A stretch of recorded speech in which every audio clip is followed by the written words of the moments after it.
Good afternoon, everyone. My name is Norma Juarez. I am a proud alumna and staff member in UNC's Alumni Relations Office. Thank you all for joining us today for the Alumni Career Panel, Alumni of Color Working in Business. Today, we will learn from and connect with fellow UNC Bears working in business.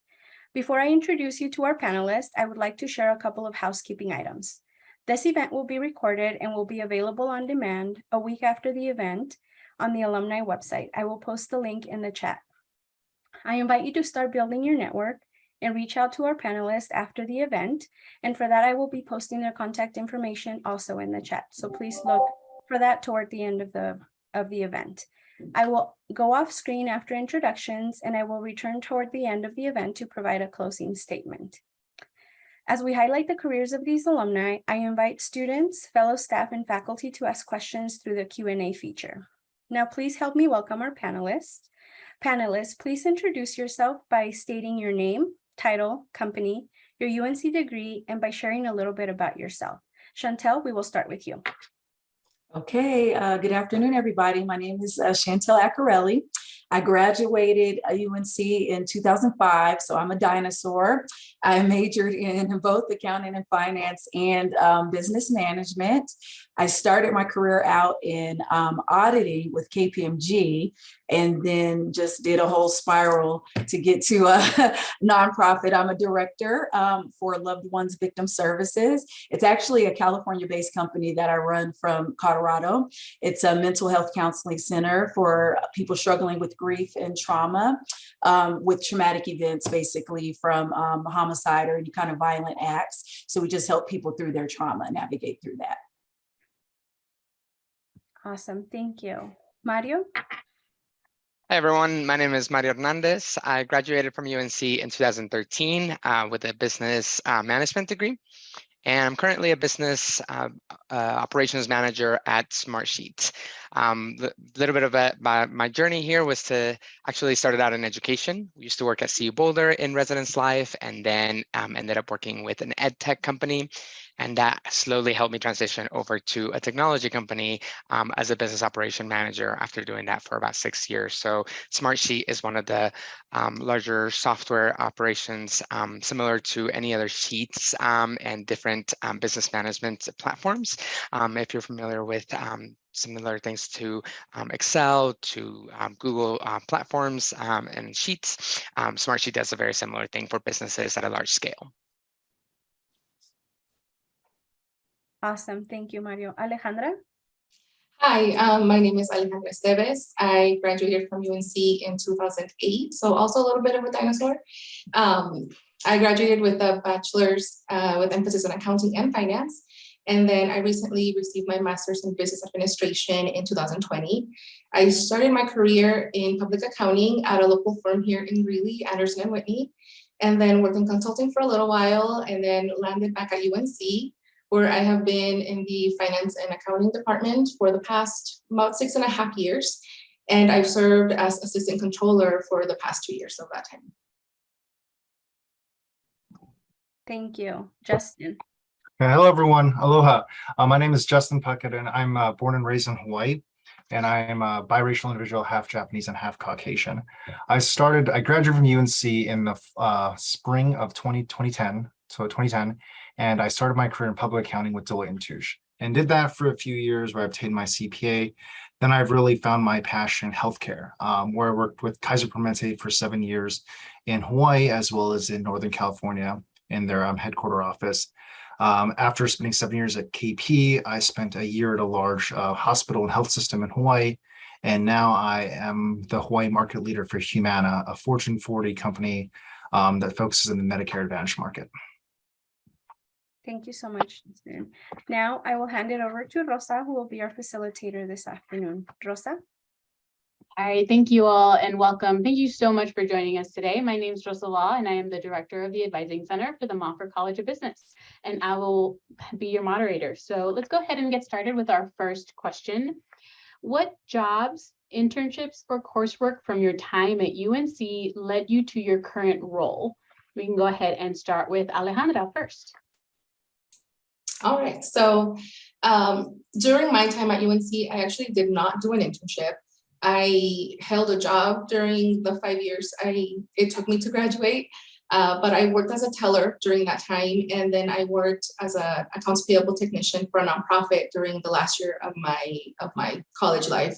So while I didn't do the internship, I feel like having those jobs helped me gain a lot of experience, gain a lot of skills in how to be a professional and kind of what I would see once I graduated. As far as the coursework, I feel like any course you take in school, it should be helping you. And it's not a matter of, will this class teach you how to work? It won't. You know, when you get to your job, you will be trained, you will learn on the job, but having that foundation is what's important. So make the most of those classes. Of course, I would say that the accounting classes were, of course, the most benefiting for me because I went into the audit side of accounting. But anything even from just having the patience to read a book and write a report, all those skills you later will use in your job, as far as when you have an audit work paper and you have to write what you did, those writing skills will come in handy. So just the purpose of being in those classes and learning and having that foundation has always been helpful in these future paths that we've taken as careers. I think all of us can agree on that. And then just having that experience with working and having something outside of school to go to. So either if you're not working in school, be part of clubs, be involved on campus, serve as president of chapters of a Greek organization. So just being involved in many things during that time is what I found helpful. Thank you. Justin? Thank you for those wonderful comments, Alejandra. I just want to reinforce the wonderful coursework at the Monfort College of Business and the training and education I received, especially in accounting. I did also start my career in audit. I actually did both jobs as well as internships at my UNC. For jobs, I actually worked for Student Senate for 3 years. I was the Vice President of Investor Relations my sophomore year, Vice President of Finance my junior year, and the student body president my senior year. So very engaged in that working front at UNC. Additionally, I did a leadership development program with Deloitte & Touche my sophomore to junior year. And then my junior to senior year, I did an internship with Deloitte as well. I think that was really critical. And the only reason I had that opportunity for these internship programs with Deloitte is because of the quality of the coursework and my focus on really receiving the right requirements and grades to have those opportunities. Thank you. Chantel? Yes, I'll just piggyback off of what Alejandra and Justin were saying. Pretty much all the coursework that you guys take is going to be a pretty good foundation to just the fundamentals of what you guys are going to need. Certainly the presentations that you guys do and the teamwork, because that helps you establish working with teams and working with environments. I was able to get an internship with KPMG with a company called Inroads, or an organization called Inroads, from high school. So I was able to intern with KPMG from graduating from high school all the way through college. But it was not, it actually was paid, but it was like summers and, whenever we had breaks from school. So during school, I was working at the National Student Exchange at UNC, Claire's, and every last one of those jobs were helpful and beneficial because they teach you different work ethics that you'll need necessary for, going into any job and environment, and just the professional etiquette that you're going to need. Thank you. Mario?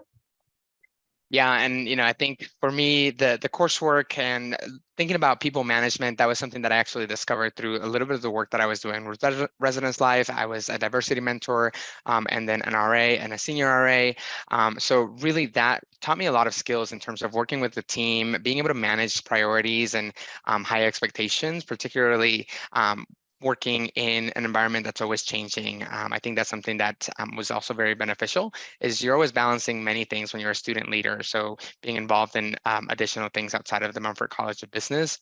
I was also in a fraternity, was a founding father of our fraternity at UNC for Pi Kappa Phi, and was also in the President's Leadership Program. And so I think the networking between all of those organizations and the Monfort College of Business really gave me an opportunity to really have those people skills to now be able to work in larger teams where it is a matrix and I'm working with multiple departments, people at the VP level. And I think at that point, you really learn to how to navigate those relationships and that networking.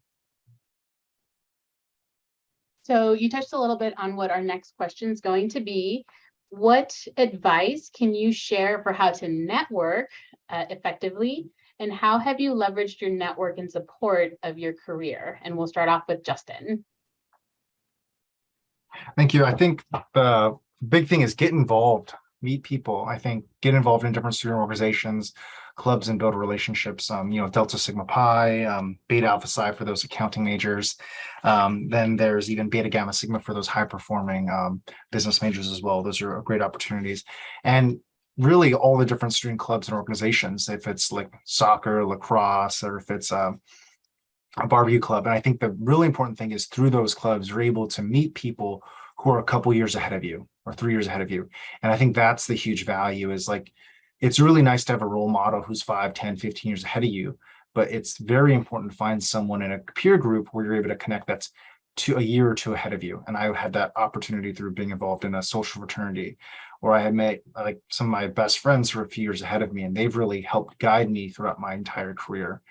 And that's a real big component of finding the right job is because they went through it just 2 years before. So they're able to look back and help kind of guide you, provide insight, and pull you through. I think the big piece is relationships, and soft skills. Focus on building relationships, focus on developing those soft skills, and that will pay immense dividends as the people you've made friends with who are a little few years ahead of you will help pull you through to where you want to be.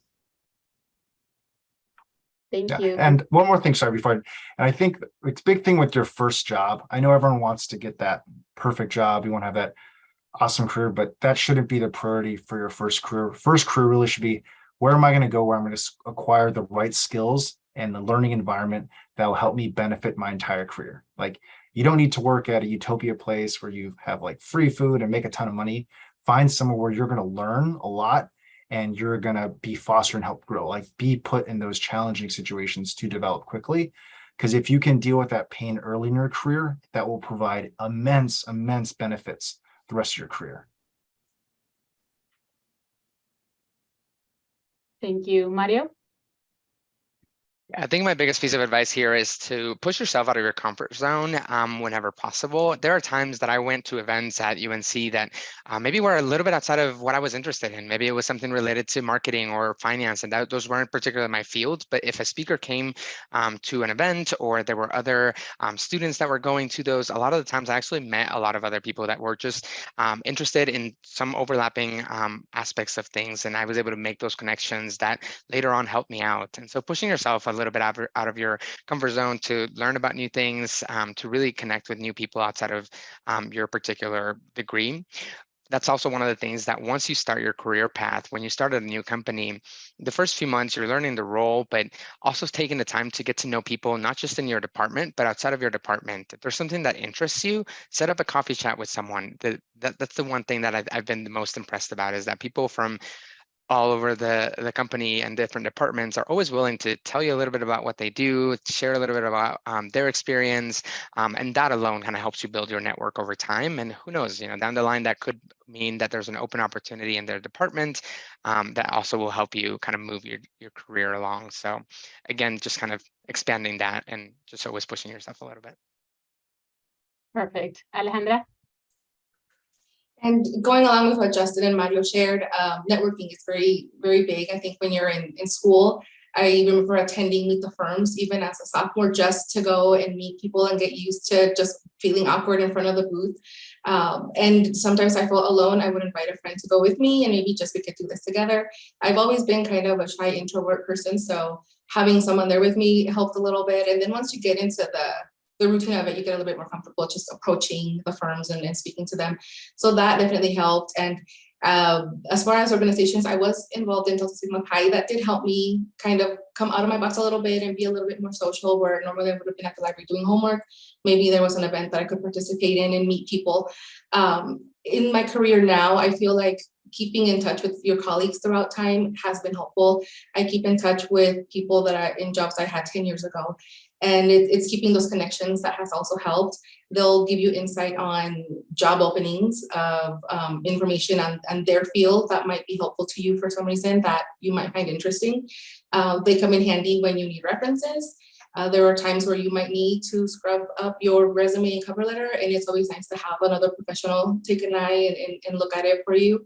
So having different levels of connections throughout your career, and like Mario shared, just speaking to people that are outside your network even and getting to know people has been very helpful, at least in my regard, especially for me, that I'm just definitely very quiet, just I stay in my office and I don't do much than, work in spreadsheets all day. So definitely recommend getting out there and trying new things. And if you need a little buddy to go with you, invite one of your friends, invite a colleague, invite a coworker, just someone that can help you get out of that comfort zone. Thank you. Chantel? Well, these guys nailed it about what to do while you're in school. And so maybe I'll touch a little bit once you get in your field. I think what's key with networking is just to establish like a genuine connection and interest that you guys have. So someone that you find similar interests with, because then that'll make it more sustainable, I think. Another thing to note is that every opportunity might not come right away from an immediate connection, but when they're genuine, you can continue to keep in touch with the connections that you've made, so it doesn't feel like it's work and another assignment for you, because it's a genuine interest in something that you guys have. So you can stay in touch. And a lot of opportunities for me happen way down the road after making a connection with someone years later, and they're like, "Hey, Chantel, you available? I got this job opportunity. I remember you like this. I remember you were passionate about this, and I found this nonprofit," or whatever the case is. So just, make them genuine. Don't seem like it's an opportunist, and they'll be sustainable. Stay in touch. And I think that's how you can be successful. That's awesome. And I know that you had talked briefly about like not having that utopia of this idea of when you graduate. So is it possible to land a good job that has to do with your major right after graduation? And if so, what steps would you share to recommend students that they can take now to ensure that they have a successful career launch? And we can go ahead and start with Mario on this one. Yeah, I would say that it is absolutely possible to land a job within your major. One of the things that helped me significantly was one of the job fairs that UNC held in the Monfort College of Business, and to actually meet a lot of the employers that were there, to start talking to them. I made a lot of connections, collected a lot of business cards, a lot of brochures, and then actually applied to a lot of the roles that they had. And it was a lot of business management programs that really were meant to help your career and get you going. That also was a great experience my senior year, to actually have multiple companies that were willing to interview and to get to know the students, because they really were invested in the student body. So I think if there are things that you're interested in, going to those job fairs, starting to make those connections, and you may apply for a job, may go through an interview process, may not work out, but you've already made that connection. You've actually met somebody inside the company through that process. Keeping those connections is important. And I think that also speaks to the networking. And I'll give an example quickly, that one of my mentors from the President's Leadership Program actually worked at First Bank, and they actually have a management training program. When I graduated from UNC, I wasn't quite interested in that field right away. I was actually just going for residence life jobs. And 2 years later, my contract ended at CU Boulder, and it was time for a new career. And First Bank was actually still hiring and looking for management trainees, starting that program. And I actually did that program for a year and worked at First Bank, got a lot out of that. And that was because of that mentoring and because of that. So I would also say, don't be discouraged if your path looks a little bit different. That's really good advice. Chantel? Definitely key. Mario definitely hit that. Depending on what your major is, but for the most part, there is an opening for it. Just know that I wouldn't say utopia. I'm like Justin.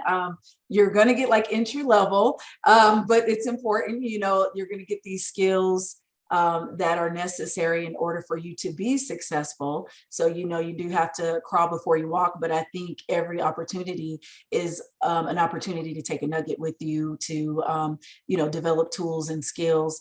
And just like Mario said, it may not look like the way you envisioned, but that doesn't mean it won't be a good opportunity for you. So try to keep an open mind, because if you're thinking like, hey, I'm an accountant and I have to do Big Four, you don't necessarily have to do that, to be successful. You don't have to go to Big Four. You can go to another accounting firm, small. It doesn't have to be big, and you can still get really great experience there. So try to keep an open mind of your path, because it may not be so black and white and straightforward, but it's still very beneficial and effective and essential for you.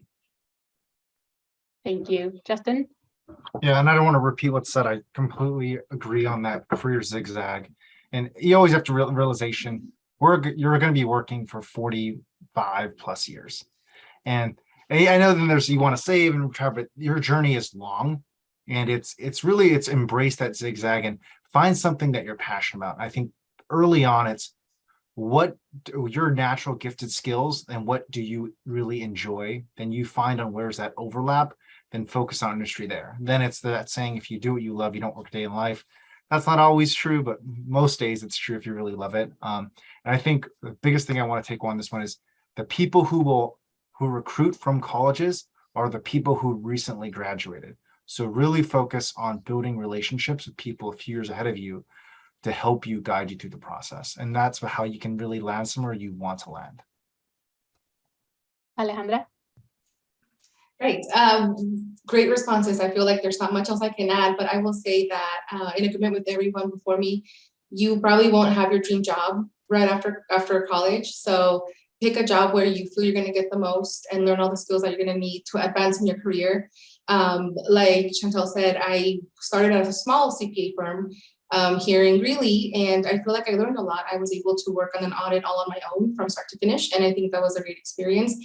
I liked the audit world, but I wasn't passionate about it. And I think to what Justin said, it's about finding something that you're passionate for, that you want to work for, that if you work those long hours, that you find the joy in it because you're making a difference. So for me, somehow it was being back on campus and knowing that even though I don't work directly with students, I am here supporting their cause, and I'm here helping the organization continue on so that the students can be here on campus and go to classes the way I did a few years ago.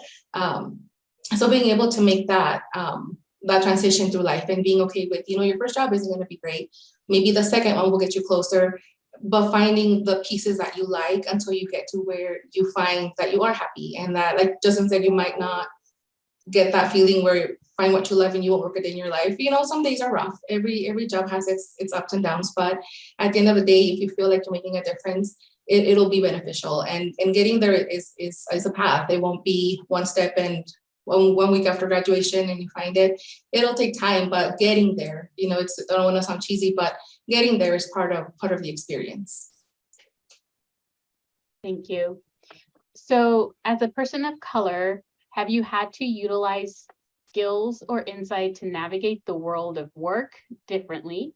And then did you experience any barriers or setbacks, and how did you overcome them? So Chantel, we'll start with you. Yes, 100%. So the reality is companies are just now having the conversations about diversity, equity, and inclusion. And that was 2021 to current. So companies have not perfected that just yet, right? So that's not actualized or realized. So what's very important is for you to kind of note to yourself that things aren't as they should be. What should be isn't necessarily what is. So still continue to hold companies accountable for equality. I think that you may still experience, if you are a minority, that you may be questioned more or challenged more on your work. But it's okay, because if you are good at what you do and know what you're doing, you can have something to stand on. One bit of advice that I want to give is, in order to be successful at any job, you have to have the support. Okay, so if you have a good team around you, good management, you can be successful at that. If you do good work, you can be successful. Another piece of advice is I would really encourage you to find a professional mentor to help you navigate through your career, preferably a manager or someone in a supervisor level at the job you're at right now. But if not, someone that has kind of navigated their way through the career that you have an interest in and made it to a certain, plateau, so they can help you navigate all the stages that you're going to encounter. And it took me a long time to find a professional mentor, so it's okay. What really helped again was just knowing, doing a good job, taking your job seriously, no matter what the role was, and doing good work. So that way I had people advocating for me, even though they weren't like necessarily my direct mentors, but because I did good work and was dedicated and reliable, they were able to advocate for me if I ever encountered any issues. Thank you. Mario? Yeah, I think I've definitely seen a little bit of this, and I think the most obvious one to me has always been what does leadership at a company look like, and how do you connect with leadership that has a similar path, has a similar experience to what you're seeing. And as Chantel said, I think the companies are still trying to perfect and work on what this looks like for companies and larger companies, especially. What I am seeing a lot of in the industry now is that there's a lot of employee resource group and business resource networks that are focused specifically on minority groups, that are expanding those networks and building mentorship programs within the companies that are seeing this large growth, and really just providing a support path for all backgrounds and all identities that are able to come to a company and be themselves and be your own, have your identity really shine through your experience and the things that you bring to the table. So I think for the things that I've seen over time, this is an exciting time that the companies are looking for a lot of this change to happen. And so when you come into an organization, I think seeking out those opportunities, those groups, and then finding those mentors that are going to be of help to you. Thank you. As we continue with this question, I do want to encourage those of you out there in Zoom world, if you have any questions, go ahead and use that Q&A feature, because we do welcome those. Justin, go ahead. Yeah, thank you for the question. Thanks to Chantel and Mario. That's great responses. And I want to acknowledge, like, being a white biracial male, I really avoided a lot of the issues that kind of others may have faced. But what I challenge is really with the cultural understandings, working in different geographies or working with certain groups in different social and economic statuses. It's very different. And it's the way they see situations, see opportunities, the way they even communicate is very different. I think for me, it's take it beyond just your race, but also like where you're coming from, your background, your geography, your socioeconomic status, and build that network where you can have a safe place where you can ask questions like, why was this said? Like, how are you supposed to act in this setting? How do you show up? Like, what's the appropriate way to dress?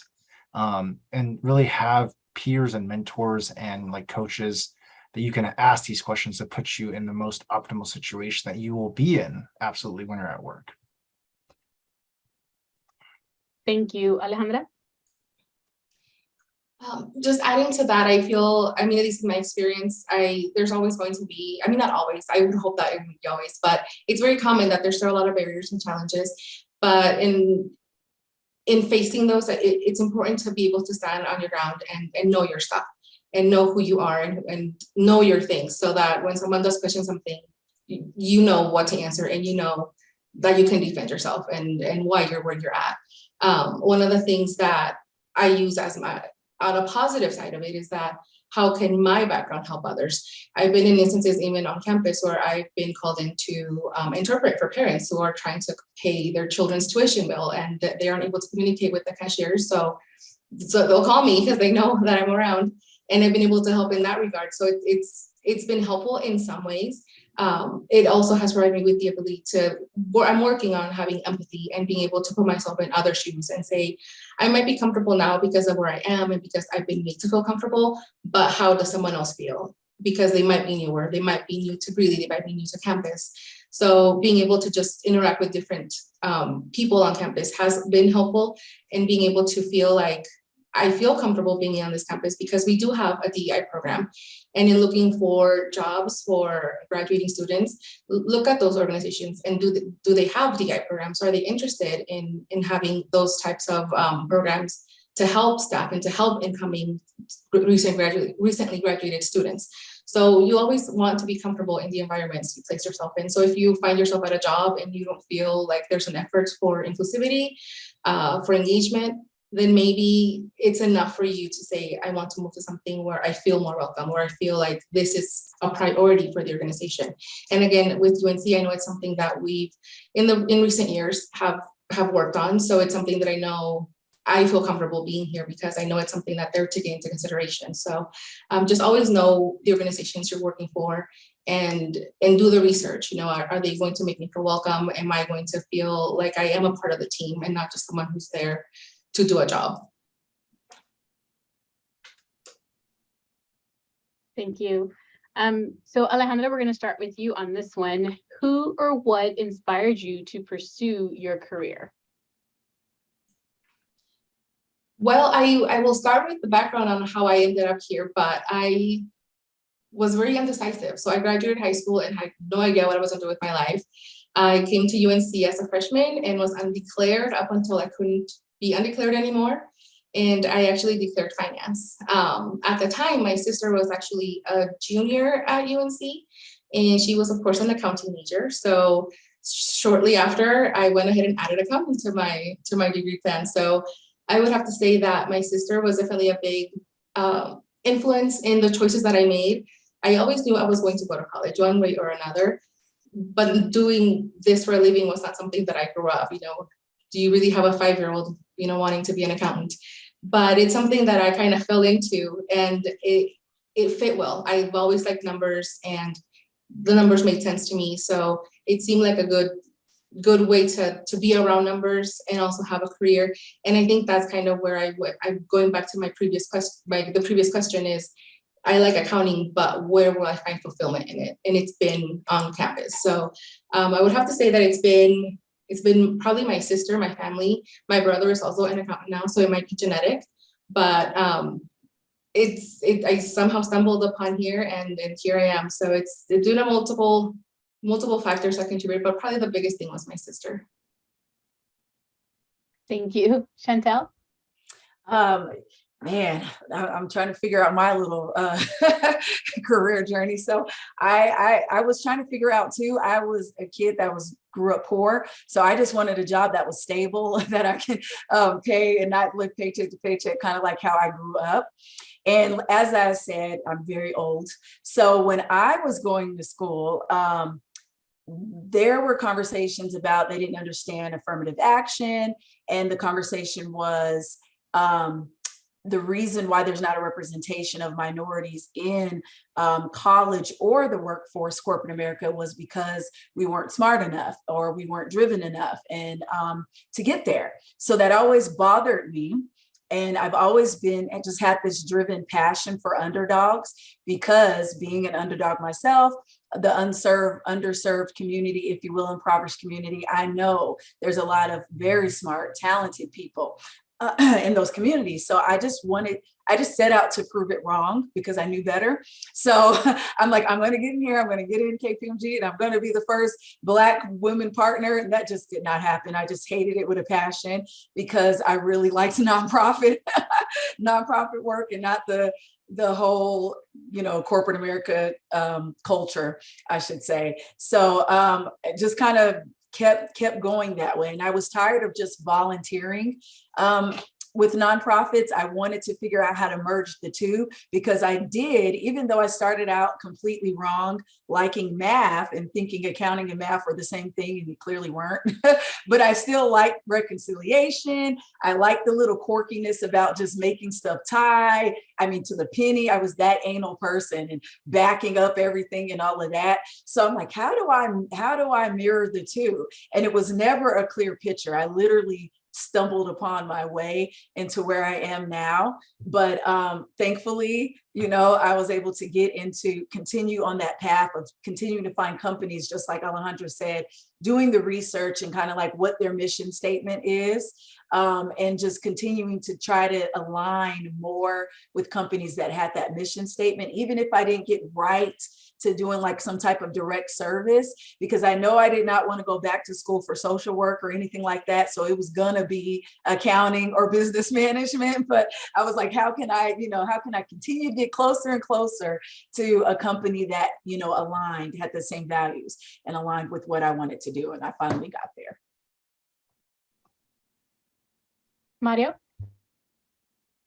Yeah, I think for me, it's been a series of mentors that have inspired me over time to really continue on pursuing the things that I'm interested in, that I'm passionate about. I worked in education for the first part of my career, and that was about 8 years of my career working in different education fields, whether it was at a university or in ed tech. And I think for me, the biggest piece that I learned is that I need something that is going to be fulfilling, that is going to impact people, and work that is actually meaning something to me, where I'm seeing kind of the satisfaction of, this is impacting people's lives. And I think as I moved into a business operations role, it really is a little bit less about managing people, but more about building processes, a little bit less about that particular piece. And the way that I've been able to connect that is talking to mentors about the way that they've progressed in their careers and how they connect that. And the way that I now find fulfillment in the work that I do is that a lot of what I do is finding efficiencies and scaling processes for a large department. And that alone, to be able to see my team be able to perform their work better, that making that connection, I think, was because of those connections and mentors and conversations that I've had with them. So I'm always grateful for those conversations, and they've really inspired me to always push myself to hone in on my skills, which for me is very administrative and building processes. That's something that I'm passionate about. How do you connect that with the people management aspect of it? And now I've sort of been able to do that again because of their inspiration and those conversations that they've supported me through.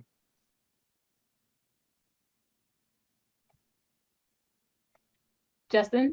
Yeah. So I think for me, there's this intense internal desire to like make things better and really help address inequality.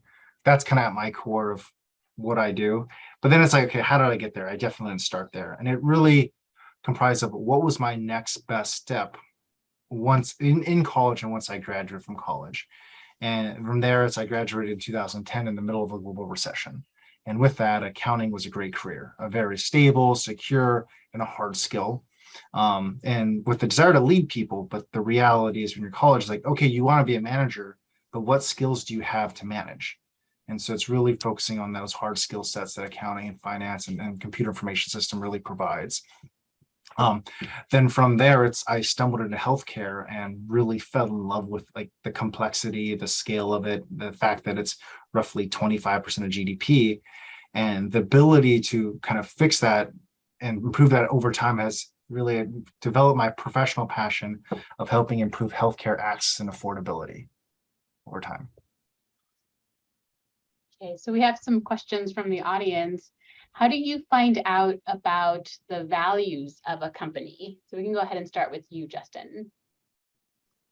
The values, you can always research online, what's their mission, the vision, values. Then really like, what do they do in the community? I think the big thing is like, do they put their money where their mouth is? And that's hard to decipher. So it's like, what do they sponsor? What do their employees spend their time on giving back? Then two, if you have an opportunity to actually talk to employees, ask them like, what are they value? What do they do? So when they have like, do they volunteer Martin Luther King Day? Do the employees have like time every year to go give it to a nonprofit? Do they have an employee matching program? What do they do? Like get really tangible, because everyone has beautiful websites, but the reality, like the soul of the company, the culture, it's harder to decipher. The best way is like, where do they put their money? Where do they put their time? And what do employees say about them? Thank you. Chantel? I think in any company that you go to, just like Justin said, the preliminary research on Google, monitoring, kind of seeing, what they do. I've always said this at every company that I've gone to in every department, the tone comes from the top. Look at the leaders, senior leadership, and how they are. If they just continue to kind of send out different, for lack of a better term, minions, as I say, to do different diversity work, but they're not there, pay attention to that. Because if they're too busy to invest in what you are what you value as important, then it probably won't be a good place for you, because the tone at the top doesn't value what you value. So it might not be a good fit there. Thank you. Mario, here's another question. What has been your greatest success factor? Ooh, I think for me, it's been a lot of the networks that I've built and the fact that taken the time to really get to know my coworkers and direct supervisors and the people that I work with. I think when you work in an organization and you get to know the people just beyond what you're doing in work, I think you really get to the core of the culture of a company. And I think that also speaks a little bit to how you find the values of a company, is to learn about the culture, learn about what drives people to come back every day. One of the questions that I ask on a regular basis when I interview for jobs is what motivates you to get up in the morning and to log into work? What keeps you coming back day to day? And I think when you start interviewing that and hear from employees about that, that also then gives you a little bit of insight into what's driving them and what motivates them. I think for me, the success factor has really been in connecting with people and making genuine connections, because at the end of the day, if I connect with my team and have a great relationship with them, that then motivates me to make sure that they're successful, to make sure that the people that we're serving are successful, and really driving that success and passion for what we're doing. So that for me, I think has been the biggest success factor. Thank you. Alejandra? That's a tough question, but I feel that for me, it has been just kind of the mindset of continual learning. Once you graduate, that should not be it. You should continue to improve and learn as much as you can throughout your career. I spent the first few years after graduation studying for the CPA exam, and those are years that I might not get back, but they're paying back now. So it's definitely something where you have to keep learning and educating yourself and continuing to stay on top of things. On the other side of that is being able to become a mentor for someone. So I love teaching. Is one of the things that I always enjoyed when I was an accountant, an auditor actually, is when we had the new auditors come in over the summer, teaching them the things I had learned the year before. Even now in this position, having staff that I supervise and teaching them what I know, and being in that place where I'm teaching and mentoring them and also learning and being mentored by others. So for me, it's been just that constant, never settling for it, never having enough. So, someone got bored and decided to go get a master's, and now I have my MBA, and I'm starting to get a little bit bored again. I might look at, additional graduate level classes. I can't say I'm bored at the moment, but just continuing to seek the next thing and improve yourself. And in doing so, if you're in a place, working at a place where you feel that passion and feel that connection, your success will be their success too, because you're going to represent that organization, and the people you bring up will also have that in them, have that ethic, background, training, have those skills, have those things that make you, that you're going to be passing on to others. And, one day if I happen to no longer be on campus, knowing that what I've taught to those around me, they'll be able to continue the work that I do. Not that I feel like I'm important or anything, but that I've given them the skills that they can continue in my absence. And so that does relate to the next question, kind of always looking for the next thing. What are your long-term goals? Alejandra, we'll start with you. Wow, long-term, I haven't thought about long-term goals in a while. Right now, I've been in this position for just about 2 years, so not very long. I plan to stay here for years to come still and learn this job as much as I can in this new role. Eventually, maybe move up another rung on the ladder to maybe a controller, maybe CFO role. But as I said before, I'm a little bit on the quiet side, so I don't know about CFOs and talking in front of the board and things like that. That would scare me away. But probably advancing in this field in higher ed. I think I found the niche that I like. I like higher ed. I like being around students, and just advancing in the same area. Long-term goals other than career, might go back to school one day, maybe, but I'm not sure. I don't know. Sometimes I miss school, but then I remember having homework and then that feeling goes away. But I would have to just say that I think just because I'm a little bit newer to this position, I just still feel like I have a lot to learn and a lot to give back before I can think of taking that next step. Thank you. Chantel? Ooh, okay, this is going to sound taboo. I literally don't have any long-term goals. I definitely want to maybe add on my work with helping women in transition, but I really just like finding myself in companies that just need help. And then however the best way I can help them, I tend to just end up growing and excelling in that way. I start out one way and then I end up in a completely different position or role just based on how I've been able to help them. And it's always been like the best experience. So I've had the better experience in my personal career by stop making plans for myself. So the plan is just to be successful at the job and then go from see what opportunities come after that. And that's genuinely how I do. So I know it's a little taboo, but it's worked. As long as it works, there's no Right. right? Mario?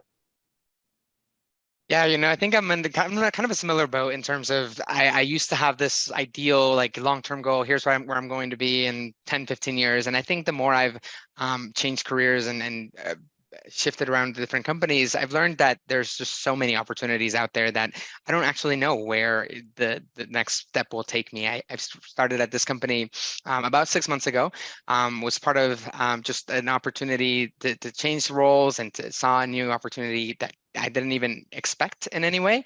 And so I think that my answer 6 months ago would have been different than it is now. I think where I see myself in this company is growing my own department. So I'm currently a business operations manager, so likely moving into a director role in a few years and being able to have people under me. And that's sort of the path that I was hired under. And I was kind of given that path as I was hired as this brand new role. And so in that sense, I get a little bit of a roadmap, if you will. But beyond that, I think just letting my experiences and network kind of guide where my passions are and what comes next. So I think the biggest thing I would take away from here is keep an open mind and know that this may change throughout the course of your career. Justin? Yeah, so long-term goals, I'd love to be a senior leader in a healthcare organization. Not sure if that's going to be a health plan, a large integrated delivery system like a hospital system or a primary care group or something else. I love healthcare. I'm very passionate. It fills my internal itch to help make the world a better place, but what that looks like. And I think that's the big takeaway for students watching this. It is absolutely okay that you don't know what you want to do.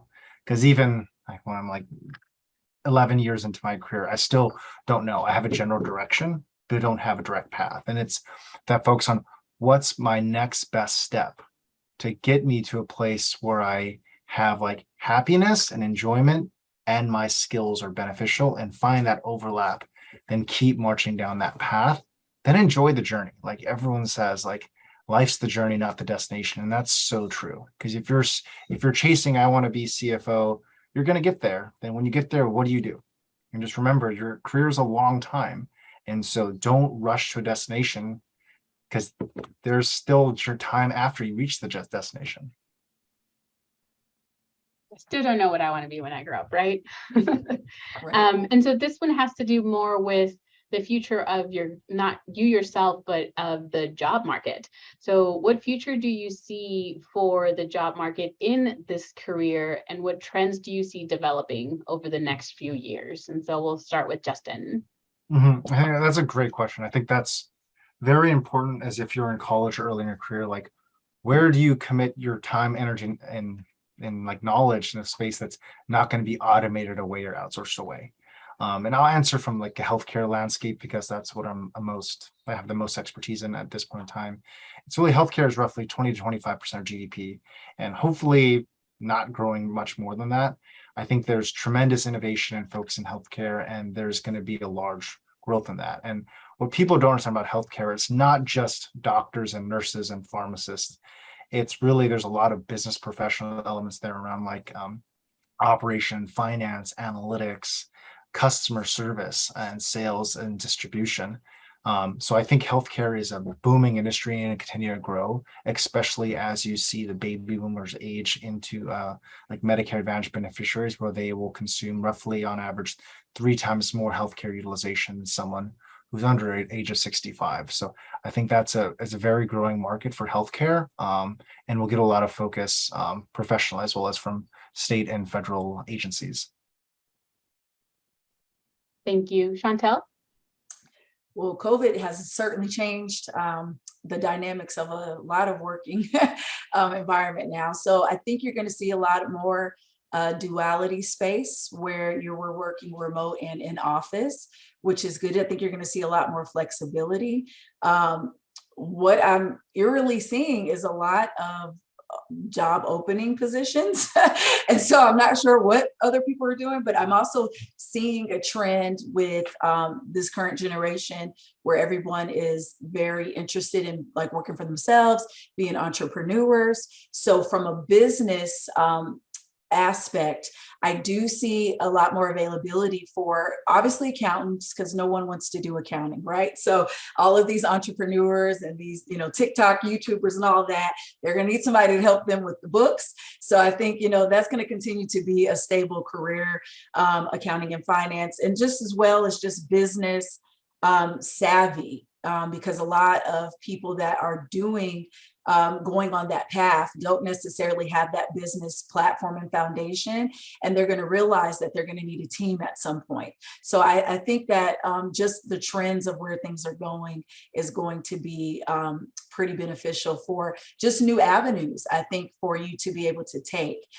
for all of your businesses. You know, things aren't going to be cookie cutter and black and white, which is really good. You know, it just gives you more of an opportunity, more out there for you to be able to see. And just be mindful too, to make sure that you continue to have a healthy work-life balance, because with some of the strain that we see with the job openings or after COVID is that companies are having people do the job of multiple people. So just make sure you continue to try to get a balance in everything that you do, continuing a work-life balance. But I see positivity and just a open diversity. That's the name. A big diverse ways for you to utilize your major. Mario? Yeah, I think to build on both of those answers, you know, I definitely see a lot of opportunities and a lot of growth in the tech world. And certainly that doesn't just mean coders and people that are specifically working with the platforms, but as they both said, really business-minded people, and you're looking at the business operations pieces, the management, the accounting, all of those pieces still also fall into the tech world. It is a very dynamic industry. It's always changing. Platforms are always growing, being acquired, evolving. And so I think that's also something to keep in mind, is that a lot of these industries are evolving really fast and changing. COVID certainly affected how the tech world views its employees, and being able to work remotely for the vast majority of my time has been great. I see a lot of that, as Chantel said, you know, that I think that flexibility and that hybrid model is becoming more standard and will be over the next few years. And so I think that also gives a lot of opportunity for people to work from anywhere for any company. So certainly a lot of exciting opportunities there. Let's try to squeeze in another question here. How important is it to have a LinkedIn profile? Alejandra? I mean, I would have to say it's very important, because everyone's always talking about LinkedIn, but I have to say that I did not come up from a time where LinkedIn was a thing. So I don't really use it as much as I'm supposed to be using it. But I think it's important. Definitely work with those that are comfortable in LinkedIn and getting out there. I log in every so often when I have a little button on my icon that I have to go out, look at something. But I do think it's important. It's just that I am probably not the best person to ask, because I don't use it as I should. Chantel, I see you nodding a lot. Same. Okay, so we do have time just for our final question here as we wrap up, and we're doing great on time. And thank you all so much for your time. So can you provide a final word of advice for current students and recent graduates looking to enter your industry? So we'll start with Chantel here. Ooh, hate to sound cliche, but I gotta say it and piggyback off of Justin. Don't focus so much on the final destination, but really take in that journey, because there's a nugget literally in every job opportunity that you can take away from. And I would say navigate your career as if you're a handyman or like a mechanic, if you will, with the toolbox. So every job opportunity that you have, you're getting little tools, little to add to your toolbox and to carry with you for every opportunity. So by the time you do get to your final destination, there will be no skill unused, and you will be able to, utilize it effectively. And just know that the route and the plan that you envision, no one will, I shouldn't say no one, but it's very seldom that somebody is able to literally map out their entire life from college. So it's okay. What you envision may not be what it is. Please, keep an open mind, like I said before, so that you never know where it can take you. And that's why it's important to have your goal, in mind, but keep an open mind. And if the journey's looking a little weird, just embrace it, because it is going to be, it's kind of like one of those everything happens for a reason type thing. Truly believe that. And so take that in with your journey. Enjoy the journey. Thank you. Mario? Yeah, I would say the biggest piece of advice is follow your passion, follow the things that you're passionate about, invest the time to learn more, to take the time outside of work to just hone in your skills. And, that can be from anything from LinkedIn learning courses. Your company might offer certain courses that they have.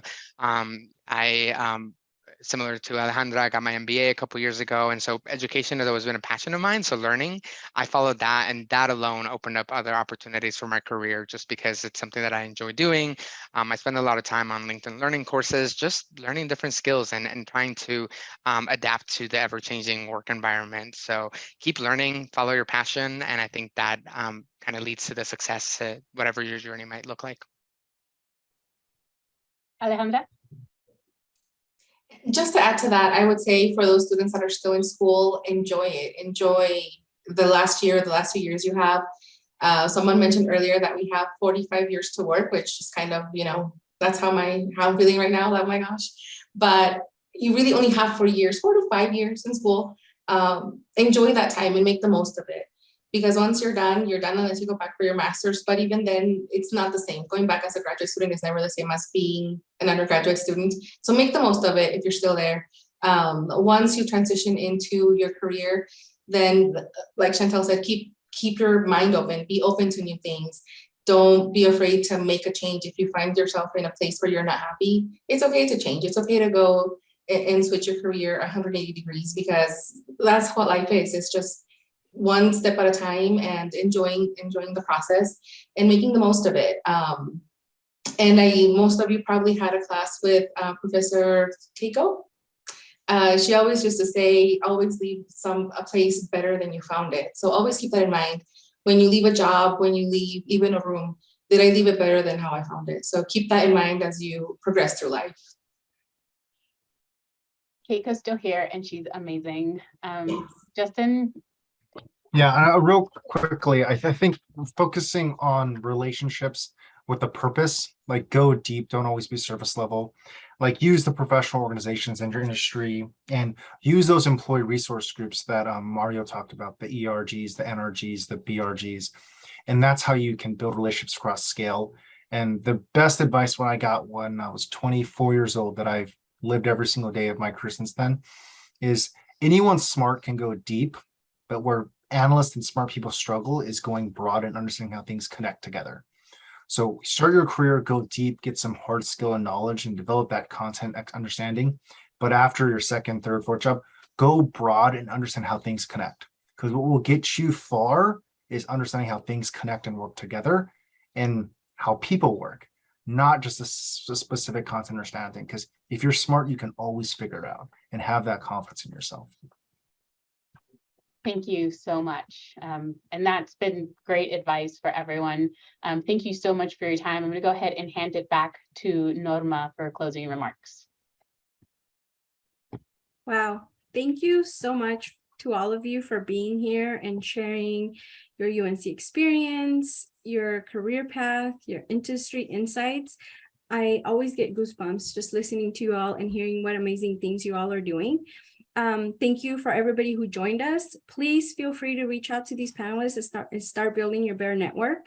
We will be hosting other virtual alumni career panels. Go to www.unco.edu/alumni/careers to find the registration link for all of those other career panels. Again, thank you so much for being here today, and go Bears. Bears. First.